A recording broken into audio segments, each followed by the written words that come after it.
할렐루야. 오늘은 삼위일체 주일을 맞이하여 삼위일체에 대해 알아보며 하나님을 더욱 힘써 알기를 원합니다. 제목이 삼위일체입니다. 오늘 말씀을 준비하면서 부제로 셋이 합하여 하나이니라 혹은 따로 또 같이로 하면 좋을까 고민하면서 하나님께 제목을 한마디로 표현하면 어떤 것이 좋겠습니까? 여쭈어봤더니 1 플러스 1 플러스 1은 1이라고 말씀해 주셨습니다. 그리고 이를 수학적으로 설명하지 말고 영적으로 설명하라고 하셨습니다. 지금 이 시간만큼은 우리 모두 육신의 귀를 닫으시고 영의 귀를 활짝 열고 말씀을 받으시기를 바랍니다. 삼위일체 하나님은 하나, 1 플러스 1 플러스 1은 1이라는 말씀을 영적으로 받으시기를 바랍니다. 이 영적인 신비에 하나님께서는 우리 모두를 초대하십니다. 비밀을 함께 캐어보고자 합니다.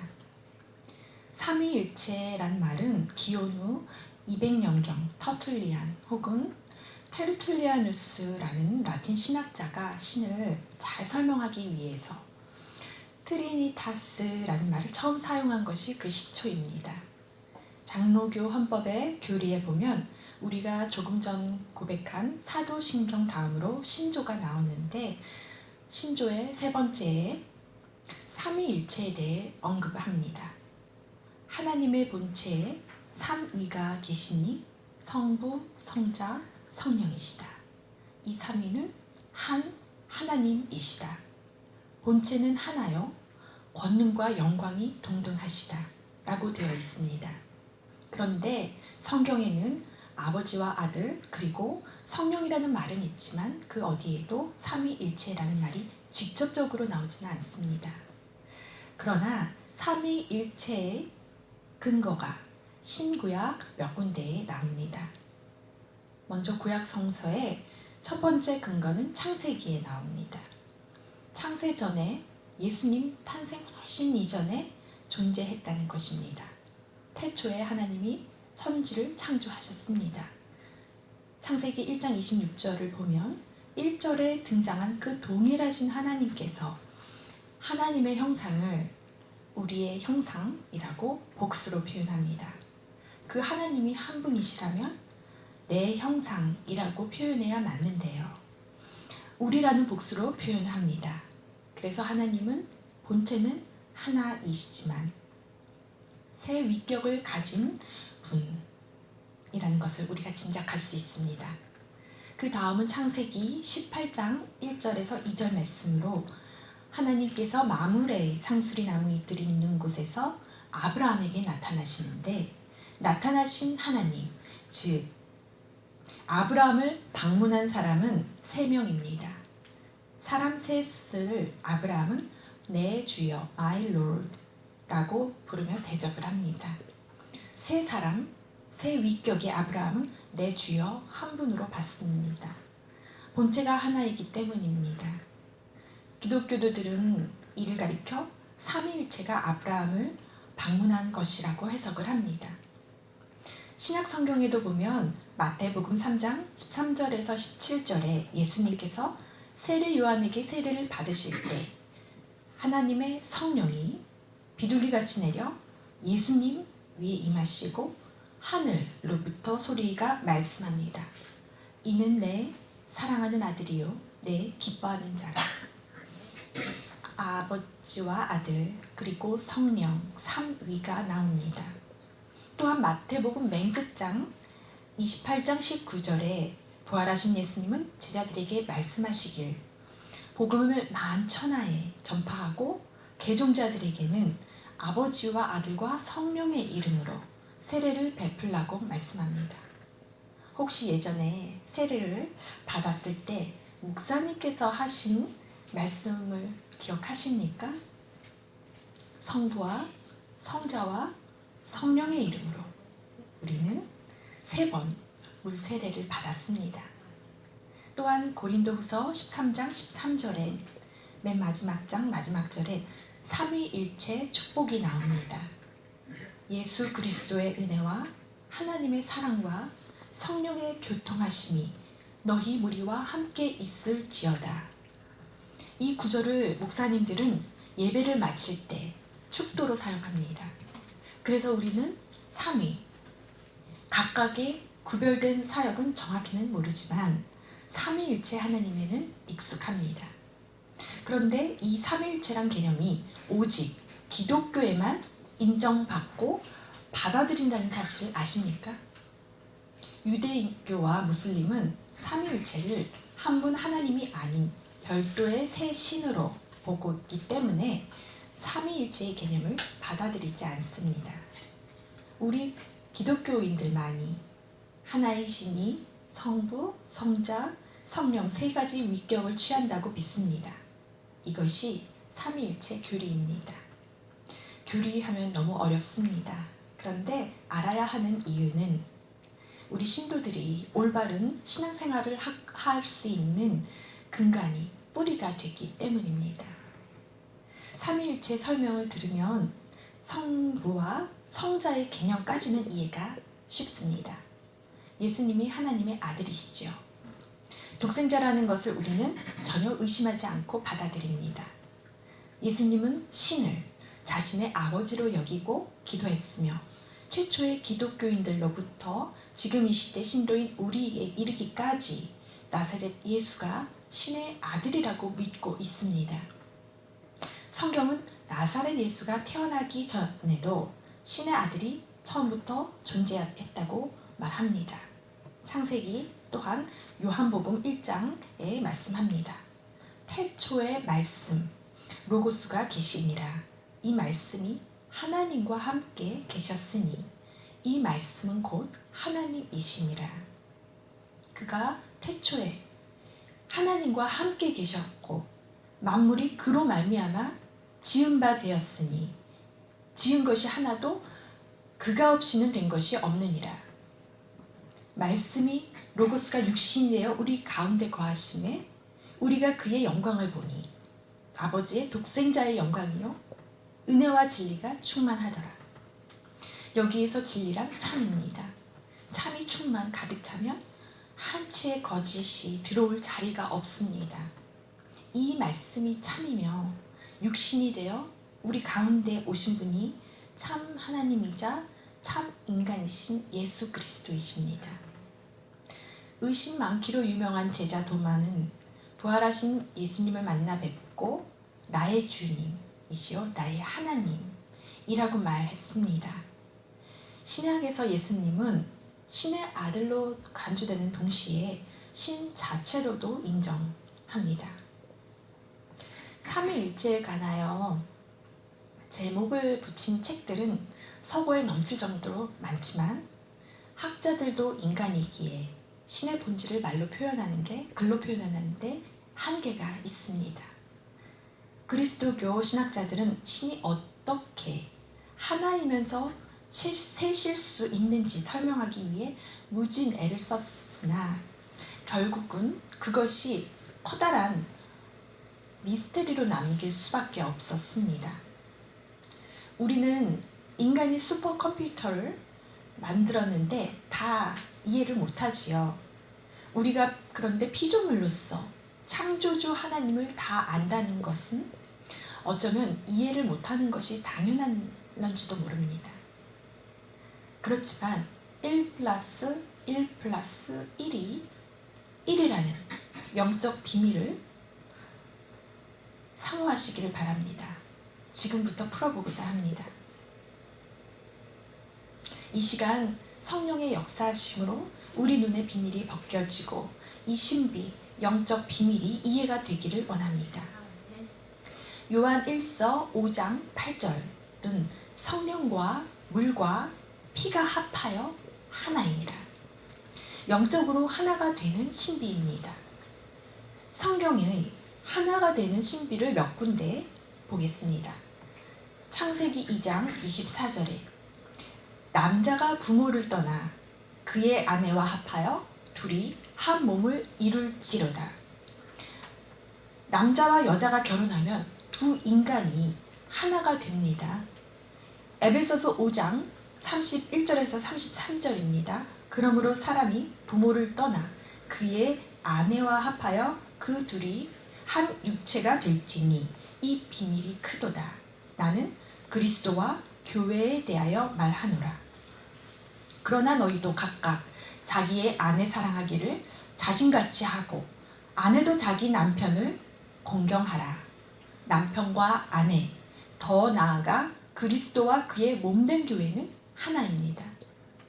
여기서 하나가 되기 위해서 서로 사랑하고 존경하라고 하십니다.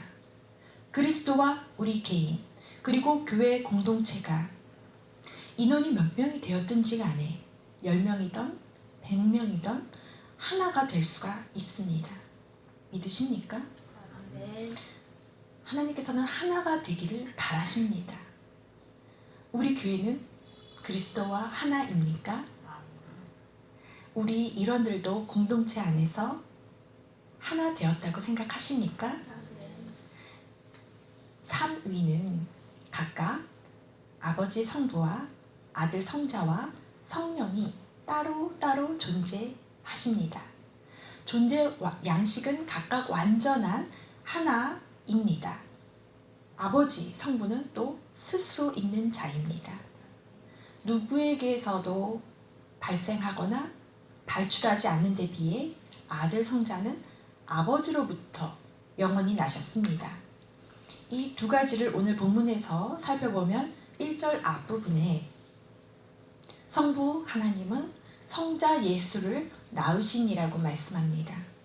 5절에서도 예수께서 하나님의 아들이시다라고 되어 있습니다. 그리고 성령은 아버지와 아들로부터 영원히 나오셨습니다. 성령의 근원은 아버지와 아들로부터 영원히 비롯되셨습니다. 그런데 이 삼위 하나님 사이에는 어떤 높고 낮음이나 우열이나 누가 먼저 앞서거나 뒤서거나 그러한 차별이나 관계가 없으십니다. 즉 삼위 하나님은 모두 동일한 본성을 지니신 절대자로서 상호간에 절대 우위가 존재하지 않으며 성경은 이 같은 삼위를 경륜적 순서를 언급합니다. 곧 만물은 성부에게서 나오고 성자로 말미암고 성령 안에 있다고 합니다. 만물은 우리도 포함이 되지요. 또한 무엇보다 귀 기울여 들을 것은 인류의 구원 사역에 있어서 삼위 하나님의 사역은 구별됩니다. 성부 하나님은 인간 구원을 계획하시고 성자 하나님은 십자가를 지심으로 그 계획을 성취하시며 성령 하나님은 그 효과를 개인에게 적용하시는 사역을 감당하십니다. 어떤 한 위의 독점적 사역이 아니라 삼위 하나님의 공동 사역이요 성부, 성자, 성령의 연합 사역인 것입니다. 이런 맥락에서 성자 예수님은 십자가상에서 성부의 계획을 다 이루었다라고 말씀하셨고 부활 승천하신 후에 보혜사 성령을 우리에게 보내주실 것을 약속하셨고 또 보내주셨습니다. 구원의 목표는 이 세상 땅끝 이방인과 유대인까지 모두가 한 세 사람으로 지어지는 것, 하나가 되는 것입니다. 하나가 될 수 있습니다. 세상 모든 사람이 한 근원에서 났은즉 다 동포요 형제 자매이기 때문입니다. 고린도전서 6장 17절에 주와 합하는 자는 한 영이니라. 우리는 주와 한 영으로 하나가 될 때 완전한 것입니다. 한 영이 되지 아니하면 부부도 교회도 분열이 생길 수밖에 없습니다. 한 영이 아니면 이방인과 유대인은 한 사람이 될 수가 없습니다. 불완전하고 늘 불안하고 위태로울 수밖에 없습니다. 1+1+1은 1. 이것은 영적 신비요 비밀입니다. 삼위일체의 사역은 하나됨의 사역입니다. 학자들도 이해하기 어려운 삼위일체 하나님을 우리가 이해해야만 할까요? 네, 올바로 이해를 해야 하는데 삼위일체 하나님을 온전히 알아야 피조물인 우리 자신을 바로 알게 됩니다. 또한 삼위일체의 사역을 바로 알아야 우리가 살아가면서 우리의 사역, 사명을 바로 깨닫게 됩니다. 또한 세상을 이기는 믿음과 힘, 즉 성령의 권능을 인식하고 사용하여 승리하는 삶을 살 수 있게 됩니다. 성경 전체에 하나님의 속성, 성품, 사역에 대해 잘 드러나 있지만 오늘 요한 1서를 함께 보는 이유는 요한 1, 2, 3서, 요한복음과 요한계시록을 지은 저자 요한은 예수님의 애제자였습니다. 예수님의 사랑을 듬뿍 받은 요한의 눈을 통해 조명된 삼위일체 하나님에 대해서 그리고 그분의 속성, 성품, 사역에 대해서 좀 더 우리가 친숙하게 다가가고자 함입니다. 1+1+1이 어떻게 하나가 될 수 있을까요? 삼위일체 하나님의 하나됨을 보고 우리가 배우고자 합니다. 하나 되기 위해서 지녀야 할 성품이 있습니다. 첫 번째로 요한 1서에 담긴 하나님의 속성과 성품을 살펴보면 빛과 사랑이신 하나님이십니다. 자녀는 아버지를 닮게 마련입니다. 많이 닮았을 때 우리는 붕어빵 혹은 판박이라는 표현을 합니다. 우리도 하나님의 자녀라면 하나님의 붕어빵이어야 되겠지요. 빛과 어두움은 상반되는데 하나님은 빛이시며 어둠이 조금도 없으십니다. 그렇다면 우리가 살아갈 때 어두움을 느낀다면 그건 하나님께 속한 것이 아니라는 것을 빨리 영으로 감지해야 하고 또 감지할 수가 있습니다. 하나님께 속해 있지 않을 때 어둠이 밀려드는데 좌절이 될 수 있고 절망이 될 수 있고 앞이 캄캄할 수도 있고 이때가 바로 우리가 영적으로 알아차려야 할 때입니다. 우리가 하나님 안에 거하면 빛이 즉시 어둠을 물리칩니다. 참 놀랍습니다. 어두운 밤에 전기불 조그마한 거 하나만 켜도 어둠이 즉시 물러갑니다.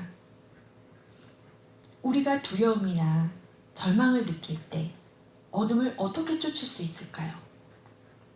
하나님 앞에 나아가면 됩니다. 빛이신 하나님 앞에 나아가면 됩니다. 성경을 펴십시오. 말씀을 읽고 주신 말씀을 붙들고 빛이신 하나님께서 주신 말씀을 믿는 것입니다. 또한 우리가 기도의 자리로 나아가는 것입니다.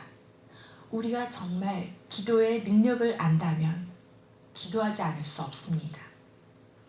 우리의 그러한 행동, 순복하겠다는 의지를 표현할 때 하나님께서는 우리의 문제와 괴로움을 들으시고 우리를 긍휼히 여겨주십니다. 그리할 때 우리가 살아가면서 어떻게 하나님과 깊은 사귐을 잇고 내 안에 어둠, 두려움, 근심을 물리칠 수 있는지 경험하게 되며 어떻게 기쁨이 충만한 삶을 살 수 있는지 알게 됩니다. 하루아침에 되는 것은 아니지만 차츰차츰 훈련을 하면 깨닫게 됩니다. 또한 하나님은 사랑이십니다. 사랑은 오래 참고 사랑은 온유하며 시기하지 아니하며 사랑은 자랑하지 아니하며 교만하지 아니하며 무례히 행하지 아니하며 유익을 구하지 아니하며 성내지 아니하며 악한 것을 생각지 아니하며 불의를 기뻐하지 아니하며 진리와 함께 기뻐하고 모든 것을 참으며 모든 것을 믿으며 모든 것을 바라며 모든 것을 견디느니라. 고린도전서 13장 4절에서 7절 말씀입니다. 미운 사람이 있으면 말씀으로 우리 마음을 더럽히지 않도록 씻고 사랑으로 채워야 합니다. 우리가 놓치지 말아야 할 하나님의 구원 사역과 하나됨의 핵심은 빛과 사랑입니다. 우리가 전도와 선교할 때, 복음 전파를 할 때 필요한 것은 빛과 사랑이며 교회가 하나 되기 위해서도 꼭 필요한 것이 빛과 사랑입니다.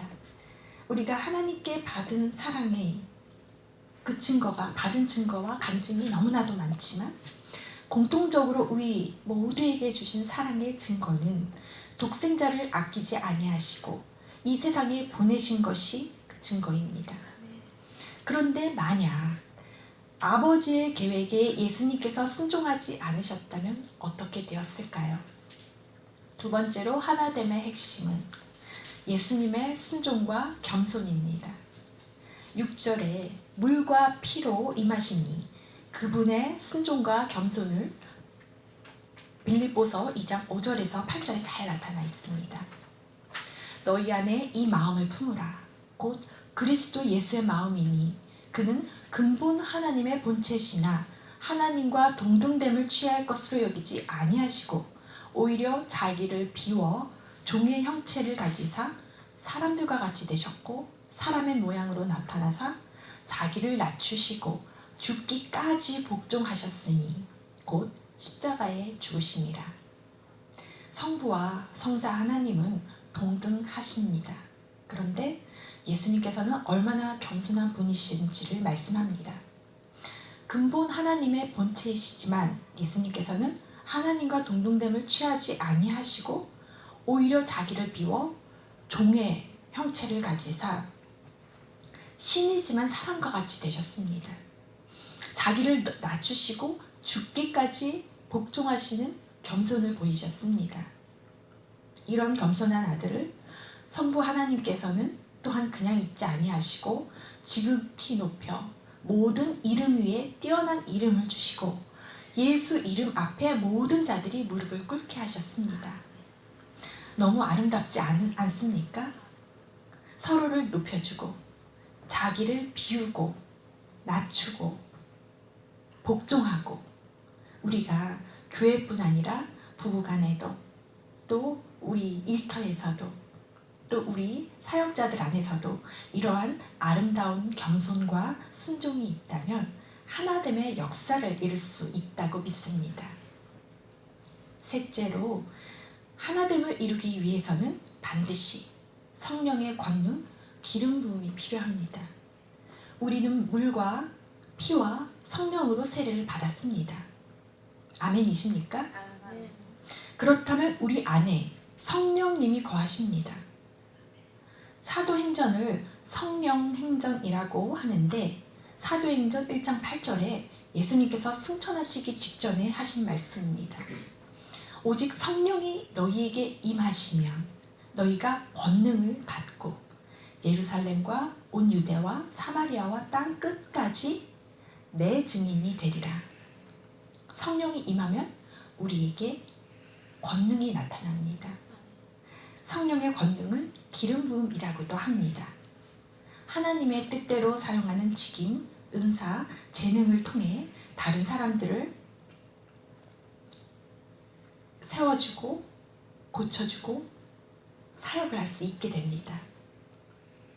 성령의 기름 부으심을 받고 일하는 것과 기름 부음 없이 일하는 것은 큰 차이가 있습니다.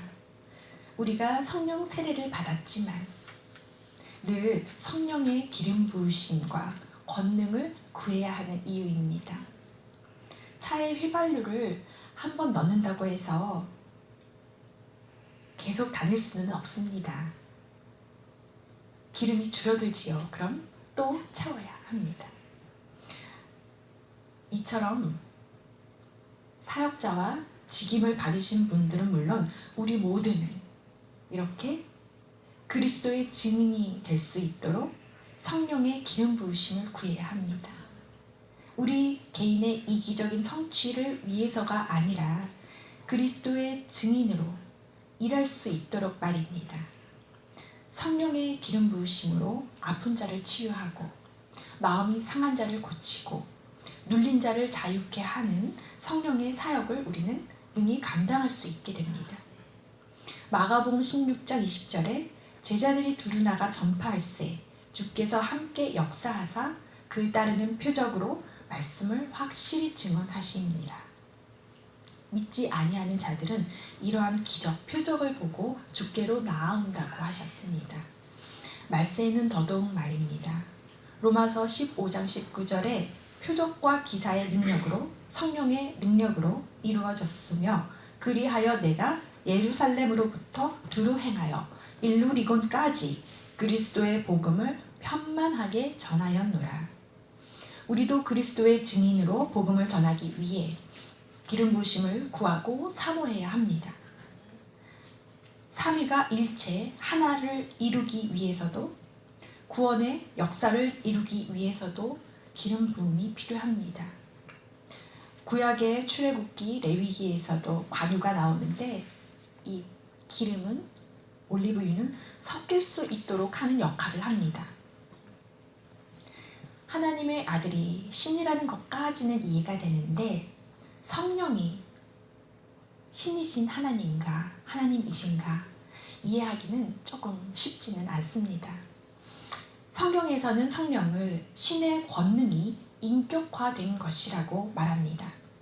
신약 성서는 신도들이 성령 세례를 받은 후에는 저마다 자기 안에 성령을 가지고 있으며 그 성령이 신도에게 성령의 은사, 즉 다른 사람을 세워주고 은혜를 베푸는 데 사용할 수 있는 능력을 주신다고 말합니다. 또한 하나님의 말씀을 조명하여 주고 바른 길로 인도하여 줍니다. 제가 테이블에 거울을 놔두었는데 이 거울을 한 번씩 돌아가면서 얼굴을 한번 돌려보십시오. 그 거울을 얼굴이 보이십니까? 머리부터 발끝까지 보이는 전신 거울이 이 앞에 있다고 상상을 해보십시오. 내 모습이 잘 보입니다. 거울 앞에서는요. 눈에 뭐가 묻었는지, 얼마나 그 눈이 예쁜지 상태가 보입니다. 그런데 거울을 손에서 넣는 순간 점점 내 얼굴이, 내 모습이 사라집니다. 우리 모습을 보고 우리 모습이 어떠한지, 코에 뭐가 묻었는지 거울이 없으면 알 수가 없습니다. 우리 인생을 잘 보기 위해서는 이렇듯 하나님 말씀이 필요합니다. 그런데 말씀을 읽어도 이해가 안 된다면 그때는 성령의 조명하심을 불을 밝히 비춰달라고 성령님께 도움을 요청해야 합니다. 말씀은 찬양이나 늘 하는 기도와는 또 다릅니다. 로고스 말씀을 늘 거울처럼 비춰보고 하나님을, 그분의 계획과 뜻을 힘써 알아야 합니다. 우리가 하나님을 모르면 삼위일체 하나님의 형상을 닮은 우리 자신이 얼마나 능력 있고 얼마나 세상을 이길 수 있는 힘이 있는지를 잘 모르게 됩니다. 또한 우리를 이 세상에 보내신 이유, 우리의 사명을 잘 모르게 됩니다. 예를 들어 우리가 운동회나 체력장을 하면 꼭 100m 달리기를 뛰는데요. 목표를 향해 직선 코스로 달려가야지요. 근데 어느 한 친구가 지그재그로 달리기 시작합니다. 목표를 안 보고 자기 열심으로 달리다 보면 목표와는 멀어지게 됩니다. 그럴 때 내가 잘못 가고 있구나 깨달았으면 그때라도 빨리 목표를 향해 방향을 틀어 바꿔야 합니다. 이스라엘 백성은 광야를 돌고 돌아 열 하루길을 40년 만에 가나안에 도착을 했습니다만 1세대는 못 들어가고 출애굽 2세대만 가나안에 들어가게 됩니다. 우리도 사명을 모르면 빙빙 인생길을 돌아 몸도 지치고 마음도 지쳐서 정작 해야 할 사역이 하기에는 너무 지쳐서 아무것도 할 수가 없게 되고 출애굽 1세대처럼 광야 생활만 하다가 가나안에 발도 못 디딜 경우도 생길 수가 있습니다. 가만 보면 겸손하지 않거나 고집이 센 사람이 고생하고 빙빙 돌더라고요. 자신도 힘들고 옆에서 지켜보는 이들도 안타깝습니다. 제일 안타까워 하시는 분은 하나님이십니다. 우리가 하나님을 힘써 알아야 허송세월하지 않습니다. 그래서 우리가 가나안을 정복하고 축복받기를 원하십니다. 하나님께서는 나에게 무슨 일, 무슨 사역 하기를 원하시는지 제대로 알아야 하나님의 부르심에 합당한 삶, 하나님 나라 사역에 일조할 수가 있는 것입니다. 예를 들어 하나님께서는 나에게 마라톤 달리기를 하는 사람들이 목이 마를 테니 물을 한 병씩 나눠주라고 일을 맡기셨는데, 달리기를 하는 사람들에게 연필과 지우개를 나눠준다면 나눔은 나눔인데 필요한 나눔이 아닙니다. 이 일은 결코 하나님을 기쁘시게 하는 일이 아닙니다. 하나님이 보게 하시는 사람에게 그 사람의 필요를 채워주고 생명을 주고 회복과 세움, 사랑과 위로, 고침을 주는 사역을 우리가 하기를 원하십니다. 내게 보게 하셨는데 자꾸 옆 사람 찔러서 옆 사람 보고 도와주라고 하는 것은 그것 또한 하나님께 순종하는 것이 아닙니다. 내게 보게 하셨다면 그것은 하나님께서 내게 맡기신 일입니다. 이때 하나님께 순종하면 많은 선한 열매를 맺습니다. 그러나 지체하고 미루면 그 주신 마음이 잊혀지고 지나가 버리게 됩니다. 그 마음을 주셨을 때 바로 즉시 순종해야 합니다. 혹시 내 지갑에 돈이 한 끼 먹을 밥값밖에 없다 하더라도 하나님께서 남을 도와주라 하시면 도와줘야 합니다. 엘리야 선지자가 사르밧 과부에게 음식을 달라고 했을 때 과부가 통에 한 움큼 병에 기름 조금밖에 없었습니다. 그런데 순종했지요. 그땐 수년 동안 가물어 있었습니다. 하나님께서는 우리 형편을 더 잘 아십니다. 우리에게도 수년 동안 가물고 어려워도 하나님을 신뢰하고 주라고 말씀하시면 우리는 순종해야 합니다. 말씀에. 이것이 믿음입니다. 순종했을 때 과부는 비를 지면에 내리는 날까지 그 통의 가루와 병의 기름이 떨어지지 않았습니다. 우리의 사역뿐 아니라 일상에서의 선택, 진로, 학업, 직장을 선택할 때에도 마찬가지입니다. 열심도 중요하지만 하나님이 무엇을 원하시는지, 기뻐하시는지를 알아야 합니다. 어떻게 할까요? 성령님의 조명을 통해 말씀으로 가장 확실히 하나님의 말씀, 뜻을, 계획을 깨달을 수 있고 하나님 음성을 들을 수가 있습니다. 하나님의 마음을 알 때 제대로 하나님을 기쁘시게 하는 사역을 할 수 있고 열매를 맺는 사역을 할 수가 있는 것입니다. 말씀을 정리합니다. 삼위일체의 하나됨을 배우며 우리도 교회도 구원 사역을 위해 하나 되어야 하는데 하나님의 사랑, 그리스도의 겸손, 성령의 기름 부으심이 필요하다는 것입니다. 또한 성령님만 증언하는 것이 아니요. 놀라운 것은 삼위가 서로 증언한다는 것입니다. 요한일서 5장 7절에 증언하는 이가 셋이니 성령뿐 아니라 아버지도 아들도 증언하십니다. 성부 하나님은 성자 하나님을 증언하십니다. 오늘 본문 9절에 하나님의 증거는 더욱 크도다. 하나님의 증거는 이것이니 그의 아들에 대하여 증언하는 것이니라. 성자 하나님은 성령 하나님을 증언하시며 우리 죄를 성부 하나님께 대언해 주십니다. 또 요한일서 2장 1절에는 서로가 서로를 위하여 증언하시고 또한 우리를 위해서도 증언하십니다. 삼위일체 하나님께서는 또한 우리 또한 증언하기를, 그리스도를 증언하는 삶을 살기를 원하십니다. 닮기를 원하시기 때문입니다. 사도 바울은 텐트 메이커였지만 하루 종일 하는 사역이 있었습니다. 사도행전 28장 23절에 바울이 아침부터 저녁까지 강론하여 하나님의 나라를 증언하고 모세의 율법과 선지자의 말을 가지고 예수에 대하여 권하더라. 그런데 하나님의 나라를 증언하는 이 사역에 하나님은 우리가 동참하기를 원하십니다. 우리와 공동 협력하기를 원하십니다. 영광스럽지 않으십니까? 삼위일체의 신비는 성부와 성부의 사랑, 성자의 겸손, 성령의 권능이 각각 동등하게 셋이 합하여 1+1+1은 1이 된 것입니다. 이것이 영적 신비요 비밀입니다.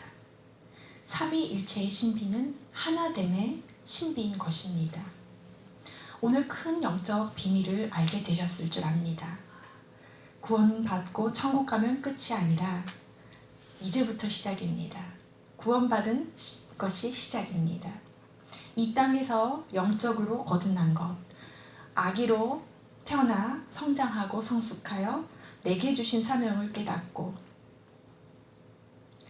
그리스도의 증언의 삶, 증인된 삶을 사는 것입니다. 우리의 각각 직업이 있지만 사도 바울처럼 아침부터 저녁까지 강론하여 하나님의 나라를 증언하는 삶이 우리의 목표가 되어야 할 줄 믿습니다. 하나님의 사랑, 그리스도의 겸손, 성령의 권능은 하나가 되게 하는 신비로운 힘, 구원 사역을 이루는 신비로운 역사가 있었습니다. 그리고 있습니다. 이 비밀을 깨달았다면 내 삶이 사랑과 그 겸손과 그 권능의 삶으로 변화되고 한 걸음 더 나아가는 영적인 진보가 있기를 우리 구주 예수 그리스도의 이름으로 축복합니다.